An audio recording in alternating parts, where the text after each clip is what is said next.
Salut les voyageurs, j'espère que vous allez bien. Je tiens tout d'abord à vous souhaiter une très bonne année de vive voix cette fois. Et c'est reparti pour une nouvelle année pleine d'aventures, d'amour et de théories. On a commencé l'année en parlant des primes potentielles des Yonko Commander, parlons maintenant de King. Et oui, je vous l'ai demandé dans ma dernière vidéo et vous étiez nombreux à souhaiter que cette vidéo voie le jour, donc je m'exécute. Alors entre analyse et théorie, qui est réellement King? Quelle est sa race? C'est ce dont on va traiter aujourd'hui. Mais avant de rentrer dans le vif du sujet, toi cher voyageur qui passe par là, je te vois. Abonne-toi pour faire partie de l'aventure Log Pause. Ensemble, on atteindra Loftel et on trouvera le One Piece. Sur ce, commençons la vidéo. Premièrement, parlons de la réelle identité de King. En effet, on le sait, King est une race méconnue, une race dont Big Mom est à la recherche. Cette dernière affirme qu'il lui manque 3 races dans son pays, Whole Cake Island, et que l'une d'entre elles est considérée comme éteinte de l'histoire, comme n'existant plus. Seulement, en voyant King vivant, elle comprend que cette race est toujours existante, ou du moins qu'il y a au moins un survivant, King.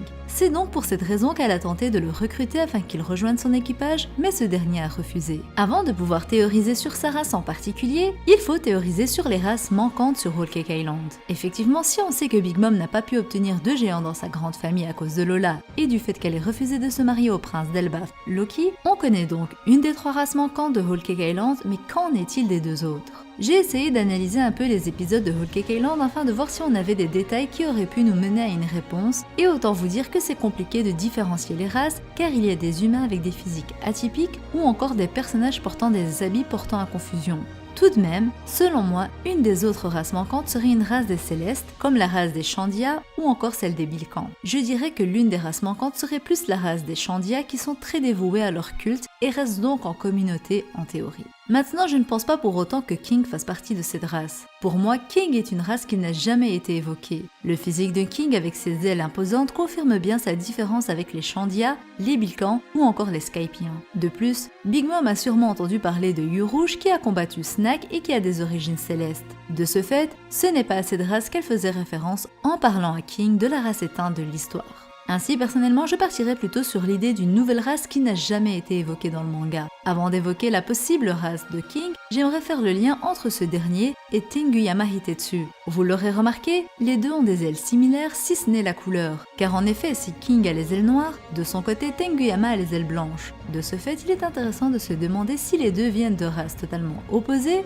ou s'ils font partie de la même race. Les deux ont d'autres similarités si ce n'est les ailes. En effet, ils recouvrent tous les deux leur visage et sont plutôt grands de taille. Il faut savoir que la Toei Animation avait fait une erreur au début en colorant les ailes de King en blanc. Cependant, ils se sont corrigés, mais la question est de savoir, est-ce que l'erreur faite en était réellement une? Et si King en réalité avait les ailes blanches comme Tengu? En effet, vu son apparence totalement vêtue de noir, on peut se dire qu'il a également trouvé un moyen de couvrir ses ailes pour que ça s'allie avec son look. Ainsi, l'erreur de la Toei n'en serait pas une réellement. Je vois alors personnellement 2 hypothèses. La première étant que King et Tengu fassent partie de la même race, une sorte de race d'anges déchus qui sont venus sur Terre et qui ont été considérés comme une race éteinte. Une race qui aurait également un lien avec l'histoire du siècle oublié et qu'ils ont été exterminés pendant la période des 100 ans oubliés. Dans le cas où ils font bel et bien partie de la même race qui est une race censée être éteinte, il est logique alors de penser que les deux, Tengu et King, est un lien de parenté. Seulement, là où j'ai du mal avec cette théorie, c'est que King est aux côtés de Kaido depuis plus de 20 ans, étant donné qu'on l'a vu durant le combat contre Den. De ce fait, j'ai du mal avec l'idée qu'il soit par exemple le fils de Tengu. La seule possibilité qui me vient à l'esprit qui va dans le sens de cette théorie, c'est que King soit de base un habitant de Wano Kuni qui habitait dans ce pays avec son père Tengu. Il aurait quitté Wano Kuni illégalement et aurait rejoint l'équipage de Kaido. Il serait celui qui aurait appris à Kaido l'existence d'une île isolée du monde. D'ailleurs, on peut remarquer que King possède un katana avec un pommeau ressemblant fortement au Kitetsu. Et on le sait, Tenguyama Hitetsu est un forgeron et est le créateur de la Sandai Kitetsu. Ainsi, on pourrait pourquoi pas ajouter cet élément non négligeable à l'idée de base, celle selon laquelle King et Tengu seraient liés. Après, personnellement, je trouve qu'il y a beaucoup de failles dans cette théorie et l'une des plus grosses failles est par rapport aux flammes de King. En effet, les flammes entourant King ne sont en rien reliées à son fruit du démon qui est un Zoan antique. De ce fait, on peut supposer sans trop s'avancer que ces flammes sont reliées à sa race. Ainsi, il s'agit d'une différence primordiale avec Tengu qui n'a pas de flamme autour de son corps. D'où la deuxième hypothèse que j'aimerais vous présenter. Une idée selon laquelle Tengu et King font partie de 2 races en opposition, celle des anges pour Tengu et celle des démons pour King. En effet, on n'a pas encore vu de race démoniaque dans One Piece et il serait intéressant que King en fasse partie. Tous les éléments autour de lui seraient donc en lien avec cette race, comme les flammes représentant le purgatoire, les flammes de l'enfer. Son look dark et assez sadique, disons-le, représenterait les ténèbres et la souffrance des enfers. On peut même supposer que son masque sert à cacher ses potentielles cornes de démons. J'aimerais même dire qu'on a peut-être été berné par Oda. En effet, la plupart se concentrent uniquement sur les ailes de King depuis qu'on a appris qu'il était d'une race méconnue. Mais et si on ne devait pas se concentrer sur ces dernières et uniquement sur les flammes provenant de son dos? Car en effet, ce ne serait pas la première fois qu'Oda nous aurait présenté un personnage possédant des fausses ailes, en l'occurrence, il nous a fait le coup avec Magellan et Hannibal. D'ailleurs, King a le même genre d'uniforme que les gardiens de la prison d'Ipple Down. Et si King était un gardien avant d'être recruté par Kaido? Vous aurez pu le constater, mais Shiryu également portait le même genre d'uniforme qu'eux, ayant été directeur de la prison d'Ipple Down. Cependant, on l'a revu par la suite avec un nouvel insigne, un insigne avec une tête de mort, et non plus l'insigne qu'ont encore Magellan et Hannibal. Et si cet insigne était apporté par les anciens directeurs d'Ipple Down?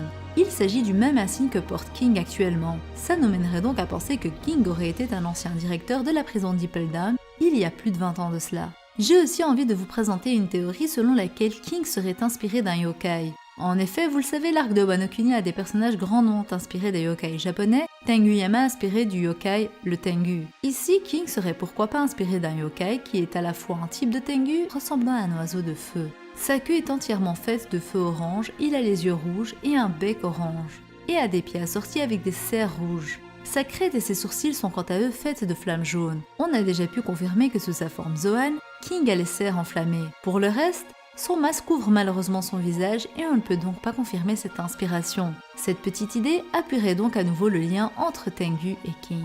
Passons maintenant à la dernière théorie de la vidéo. Une théorie qui m'est venue en tête directement au chapitre 951 et qui est assez what the fuck, mais je l'aime tout particulièrement. Selon cette théorie, King serait en réalité une femme. Je sais, ça paraît absurde comme ça lorsqu'on voit la musculature de King et son physique. Mais vous le savez, dans One Piece, les apparences sont souvent trompeuses. Si j'ai pensé à ça, c'est à cause de son expression au chapitre 952. Effectivement, son étonnement est assez normal vu qu'il voit Big Mom devant lui, mais la manière dont il a été dessiné par Oda me fait penser qu'il a des traits assez féminins malgré le masque qui sert à cacher son identité.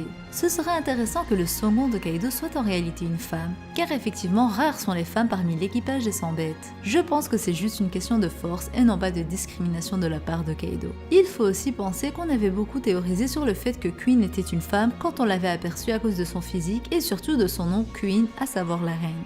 Et si Oda avait fait tout cela afin de nous mettre sur une mauvaise voie et de faire en sorte qu'on ne se concentre pas sur King?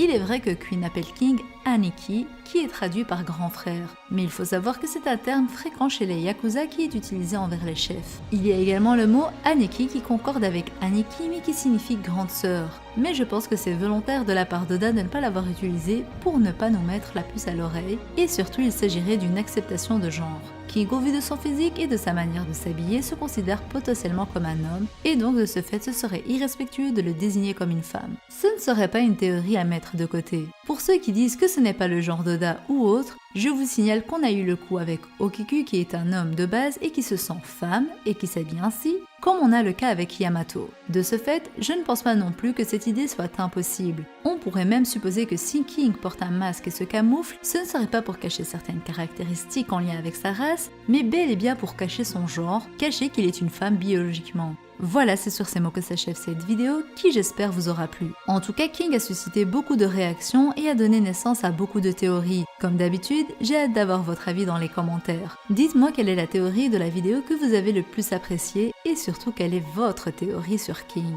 Je vous laisse me dire tout ça dans les commentaires. Likez la vidéo avec votre acquis du likement si vous avez apprécié la vidéo et rejoignez-moi sur Instagram si ce n'est pas encore fait. Abonnez-vous et activez la cloche pour ne rien manquer des futures vidéos. Sur ce, je vous dis à la prochaine et d'ici là, portez-vous bien. Bisous!